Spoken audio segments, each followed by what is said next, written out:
Hello and thanks for joining us from our studios in Israel. I'm Aaron Porras, here with ILTV's Morning Briefing. Making good on an earlier promise, the Trump administration has just frozen over half of its funding to the United Nations Palestinian Refugee Relief Organization.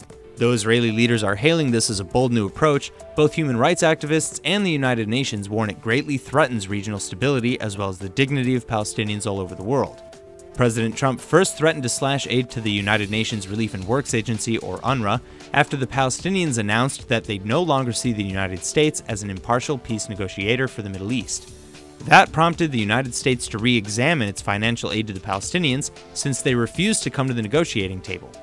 Palestinians, however, say that they are being punished for something Trump himself did, and accuse him of effectively ending the negotiations with his recognition of Jerusalem as Israel's capital. The PLO also says that Israeli Prime Minister Netanyahu is more likely the brains behind the United States' latest budget slash. And though the State Department says it is not aimed at punishing anyone, human rights groups says it will devastate the millions of Palestinians who qualify as refugees all over the world, many of whom still live in refugee camps in Lebanon, Jordan, Gaza, and Syria. United Nations Chief Antonio Guterres is especially concerned that this new pressure will escalate the region to new violence, even war. Israeli jets have reportedly just attacked a Hezbollah weapons depot in Syria near Damascus. Neither Israel nor the Syrian government has confirmed nor denied these reports, but Syrian rebels say the airstrikes targeted a military airport and that Israel is likely behind the attack. This would certainly be in line with what many say is a growing proactive strategy to keep enemies from Israel's borders, specifically Hezbollah terrorists funded by Iranian dollars. Just last week, Israeli jets were reportedly conducting a similar airstrike outside Damascus, targeting a long-range missile depot. Top IDF brass recently convened to discuss the growing threat on Israel's northern border, and Prime Minister Netanyahu has repeatedly promised to make sure that Israel will pursue any means necessary to ensure advanced weapons do not find their way into Hezbollah's hands. If Israel is indeed behind the latest attack, as many suspect, it's certainly proof that Netanyahu is sticking to his words. Shocking news from Germany. Police are currently conducting a nationwide manhunt for 10 suspected Iranian spies. Most disturbing of all is that reports allege the Iranian agents were in the country specifically to spy on Israeli citizens, as well as Israeli organizations. German officials are still tight-lipped on the operation, but have confirmed that the suspects are believed to have, quote, spied on institutions and persons in Germany on behalf of an entity associated with Iran, end quote, and that German police have raised several suspects' homes.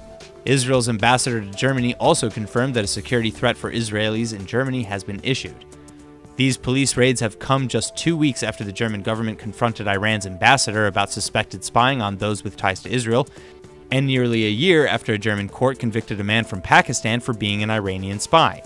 For now, not much is known about the 10 suspects, but Germany's domestic intelligence forces have green-lighted the manhunt immediately, suggesting a potentially serious degree of urgency.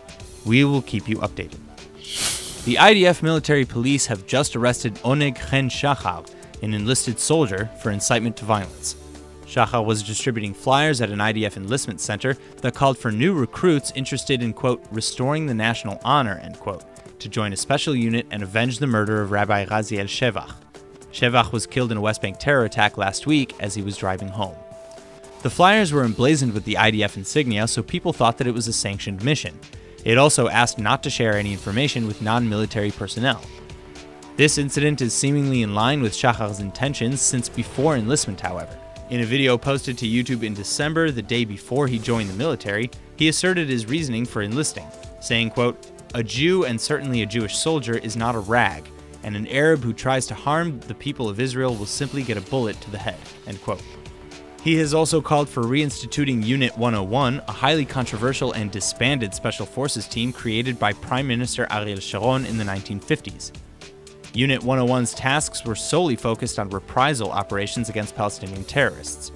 The IDF, on their part, is coming down on this very seriously, though, stating, quote, the IDF views harshly and condemns every case of violence and incitement, and emphasizes that any such act will be dealt with severely, end quote. Investigation into the flyers and Oneg Chen Shachar has been initiated.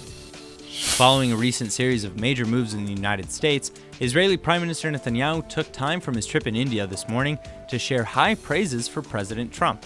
Netanyahu said, quote, 3 things are happening in the US that never happened before, end quote. First was the recognition of Jerusalem as Israel's capital. And the Israeli Prime Minister shared his hopes that the United States Embassy move to Jerusalem will happen much sooner than expected. He said, quote, "My confident assessment is that it will move much faster than people think, within a year from today," end quote.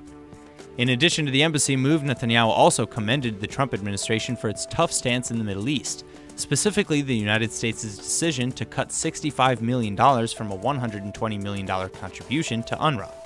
The third change, Netanyahu continued, is of course the, quote, "dramatic change towards Iran." The president gave a time limit for the necessary change in attitude to the nuclear program. "Be assured this is going to happen.